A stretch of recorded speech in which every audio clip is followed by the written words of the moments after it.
parcel kasi ang parating mamaya eh. Pwede makairam 500. Uy.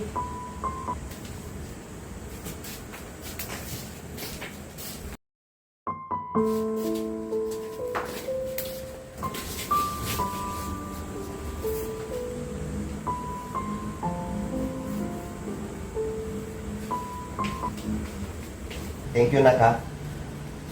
Pwede ba nag-work ka? Oo. Ba't wala kang pera? Ubus na eh. Marami akong binayaran. Di ba nag-aaral ako? Oo.